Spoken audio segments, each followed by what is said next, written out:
Hello, everyone. Welcome to Funny Reading of Classics.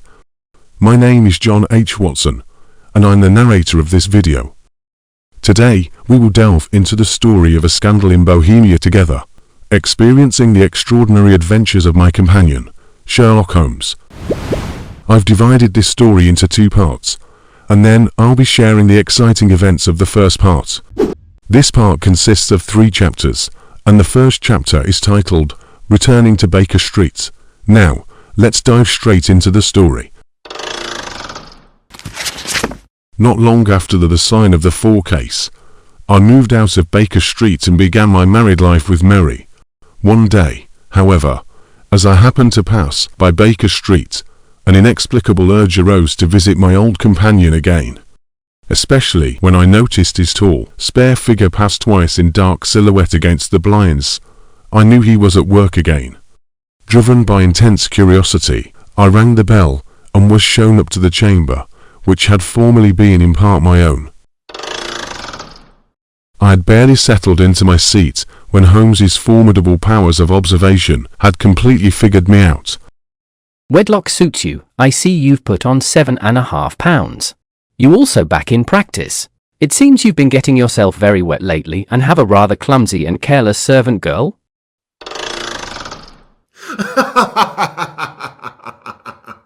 I couldn't help laughing easily, as I was already accustomed to this, and even began to tease him. My dear Holmes, this is too much. You would certainly have been burned at the stake a few centuries ago. You're absolutely right, but once again, I failed to see how you worked it out. It's actually quite simple. You've seen it all, you just haven't observed it closely. He chuckled to himself and rubbed his long, nervous hands together. My eyes tell me that on the inside of your left shoe, the leather is scored by 6 almost parallel cuts. Obviously they have been caused by someone who has very carelessly scraped round the edges of the sole in order to remove crusted mud from it. Hence, you see, my double deduction that you had been out in vile weather, and that you had a particularly malignant boot-slitting specimen of the London servant. As to your practice, with the smelling of iodoform, a black mark of nitrate of silver upon your right forefinger, and a bulge on the right side of your top hat to show where you have secreted your stethoscope, the answer is already quite obvious. I shook my head with resignation. My companion was still as intimidating as ever. I truly wondered if there was anyone in the world who could surpass him. As I pondered this, Holmes threw over a sheet of thick, pink-tinted notepaper. By the way, since you are good enough to chronicle 1 or 2 of my trifling experiences, you may be interested in this. The note was undated, and without either signature or address. There will call upon you tonight, at 7:45, a gentleman who desires to consult you upon a matter of the very deepest moment. Your recent services to one of the royal houses of Europe have shown that you are one who may safely be trusted with matters which are of an importance which can hardly be exaggerated. This account of you we have from all quarters received. Be in your chamber then at that hour, and do not take it amiss if your visitor wear a mask. After reading the letter, I looked at Holmes with a puzzled expression. This is indeed a mystery. What do you imagine that it means? My dear Watson, try a little analysis yourself. You know my methods. Apply them, and it will be instructive to compare results. Holmes seemed to be testing me. I carefully examined the writing and the paper upon which it was written, endeavouring to imitate my companion's processes. The man who wrote it was presumably well-to-do. Such paper could not be bought under £0.50 a packet. It is peculiarly strong and stiff. Peculiar, that is the very word. Holmes murmured to himself, then held the paper up to the light. A large E with a small g, AP, and a large G with a small t woven into the texture of the paper. The G with the small t stands for Gesellschaft, which is the German for a company. It is a customary contraction like our co. P, of course, stands for a papier. Now for the Lee G. I've looked into it. It refers to the German-speaking country of Egria, in Bohemia, not far from Carlsbad. It seems that the identity of our mysterious visitor is now quite clear, and if I'm not mistaken, it should be the time for him to arrive now. Ah, here he comes. As this mysterious client arrives at Baker Street, we now transition into the second chapter, titled Our Distinguished Visitor and Client. As he spoke, there was the sharp sound of horses' hoofs and grating wheels against the curb, followed by a sharp pull at the bell. If I was still the fellow lodging of Sherlock Holmes, I would have been more than happy to get involved in his business. But now that I am merely a visitor, I quickly stood up, intending to go.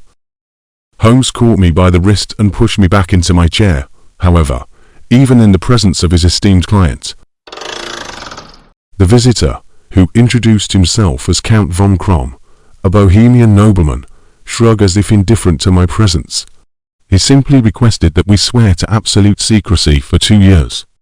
You will excuse this mask, and I may confess at once that the title by which I have just called myself is not exactly my own. I was aware of it. To speak plainly, the matter implicates the great house of Ormstein, hereditary kings of Bohemia. I was also aware of that. Holmes murmured, settling himself down in his armchair and closing his eyes. If your Majesty would condescend to state your case, I should be better able to advise you. The man sprang from his chair and paced up and down the room in uncontrollable agitation. Then, with a gesture of desperation, he tore the mask from his face and hurled it upon the ground. It took our distinguished visitor quite a while to gradually calm down. You are right. I am the king. I have come incognito from Prague for the purpose of consulting you. Then, pray consult. At this moment, Holmes truly entered into his business mode. The facts are briefly these. His Majesty the King of Bohemia wishes us to retrieve the papers, especially a photograph including them, from a former prima donna Imperial Opera of Warsaw, named Irene Adler. The photograph, taken during their time as lovers, could potentially jeopardize his upcoming marriage to a princess from another royal family. To this, Holmes had only one comment. Oh dear, that is very bad. Your Majesty has indeed committed an indiscretion. The king could only respond with a single mournful cry. I was mad, insane. The king then informed us that twice burglars in his employ had attempted to retrieve the photograph, both times without success. In his desperation, he had turned to the renowned Sherlock Holmes, who had already established a formidable reputation within the royal family, for assistance. I tell you that I would give one of the provinces of my kingdom to have that photograph. The king described the importance of the photograph in his heart this way. After accepting the advance payment from the king, Sherlock Holmes officially took on the case. He asked for more details about Irene Adler and the photograph before seeing the king off. As the wheels of the royal broom rolled down the street, Holmes turned to me and said, Well, Sir Watson, if you will be good enough to call tomorrow afternoon at 3 o'clock, I should like to chat this little matter over with you.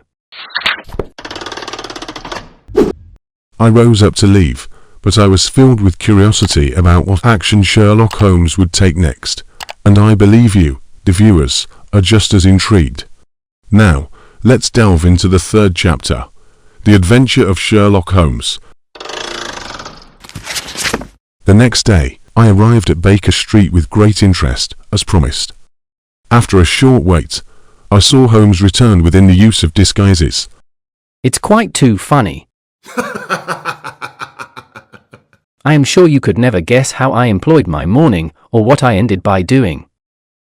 Once he changed back into his usual attire, he burst into laughter in front of me, eager to share his experience on the morning's events. In the morning, Holmes disguised himself as a groom out of work and headed to Briony Lodge, which was the residence of Irene Adler. It was a bijou villa.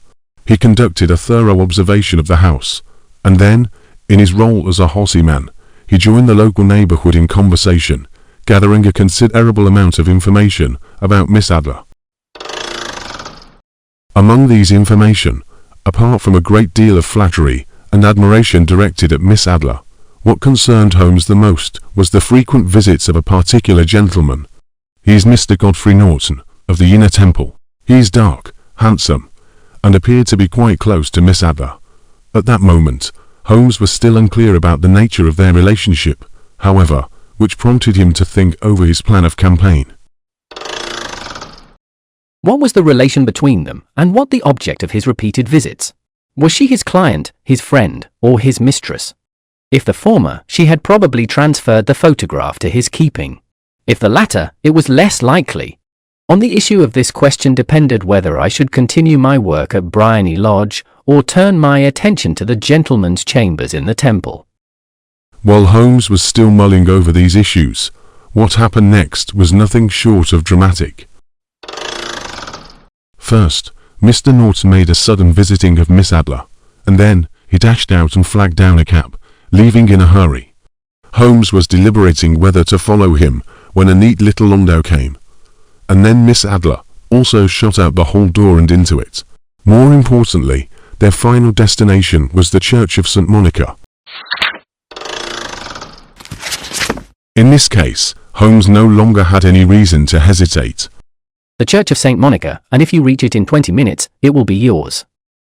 Holmes immediately hailed a passing carriage, and when the driver initially looked twice at such a shabby fare, he promptly offered half a sovereign. The cab and the landau with their steaming horses were in front of the door when Holmes arrived. He hurried into the church, and found there was not a soul there save the two whom he had followed and a surpliced clergyman, who seemed to be expostulating with them. They were all three standing in a knot in front of the altar, so Holmes lounged up the side aisle like any other idler who has dropped into a church. Suddenly, to his surprise, the three at the altar faced round to him, and Godfrey Norton running towards him. "Thank God, you do. Come. Only 3 minutes, or it won't be legal."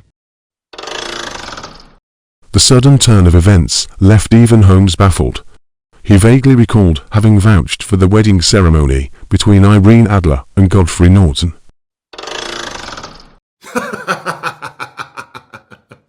It was the most preposterous position in which I ever found myself in my life, and it was the thought of it that started me laughing just now. At this point, Holmes couldn't help but laugh again. Then he looked at me, his expression gradually becoming serious and even a bit solemn. "Doctor, I shall want your cooperation."